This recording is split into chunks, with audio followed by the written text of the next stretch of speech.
All right, Shane, to the night game. Alabama on the road at Texas A&M. The Crimson Tide favored by 17.5. The over-under is 51. Alabama won last season 52-24. And Alabama's 11-2 all time against the Aggies. Who do you like in the matchup? Mike, what was the spread on this one again? Just making sure. 17.5. Holy shit. Let's see. Okay, we good.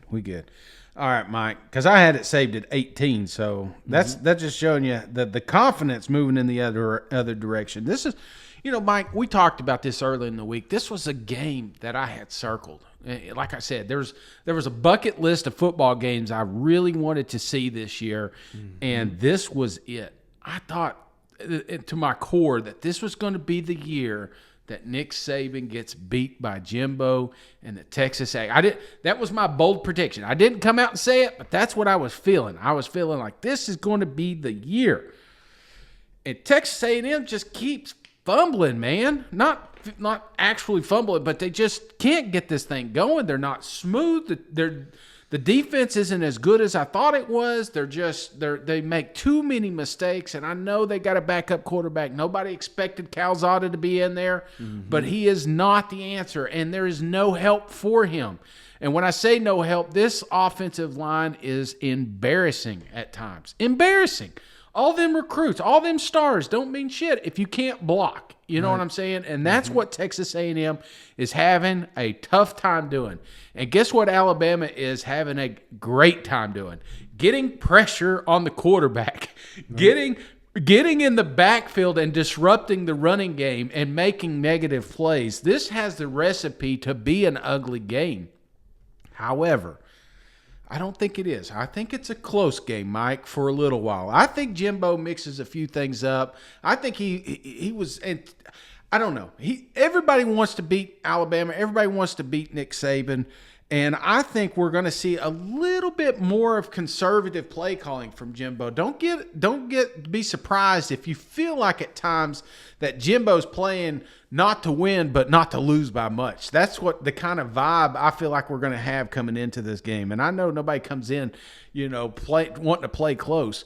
But when you've already lost 2 games in the SEC, the last thing that Jimbo needs on his plate is a blowout. And you get a blowout by being aggressive, not being able to capitalize. So I think we're going to have a little bit of a lower scoring game. I don't know what the over-under is on this thing, but I've got Alabama winning just because they've not shown us any reason why they shouldn't be in the first. Maybe Georgia. I mean, you could argue them, but anybody that has come to play Alabama, short of Florida, they've just took care of business. I expect this is a business trip. I think they're going down there to Texas, and they're going to have victory here.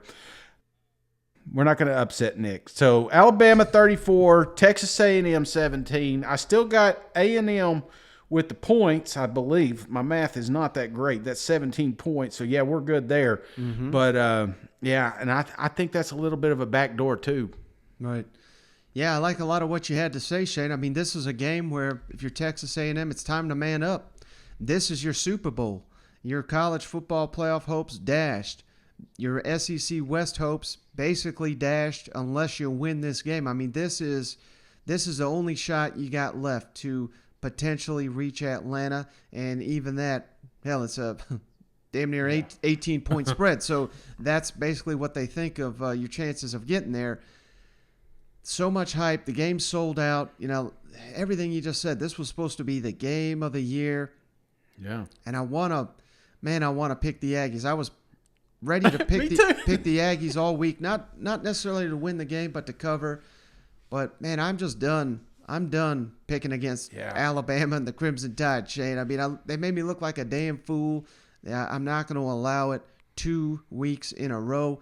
And, we can sit here and debate this game for hours and hours, but it basically boils down to what you said.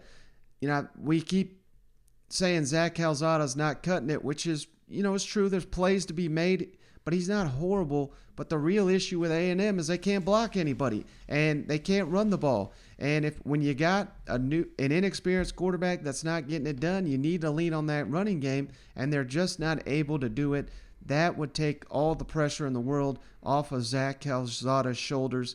But against mighty Alabama, good luck, brother. I mean, the only team worse that you could try to break that strategy into is Georgia. So, yeah, I don't see it. I think Alabama wins the game, but I got them covering the spread even, Shane. I'll go Alabama 38, Texas A&M 20, and Jimbo sitting here at 3-3. And, man, the fans are not going to be happy with that one. You know what?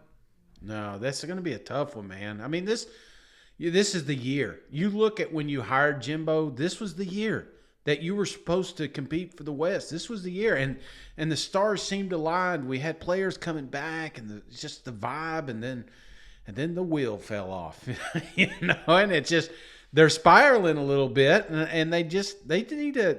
They've not had a complete game. You think about some of the games they've had, even the victories. There's parts in the game that just felt like it was sluggish. Like you said, and a lot of that had to do with the trenches and the offensive line. And I know you can't, you talked about it with South Carolina. You can only fabricate that so much before you realize you've got a problem. Everybody knows there's a problem there.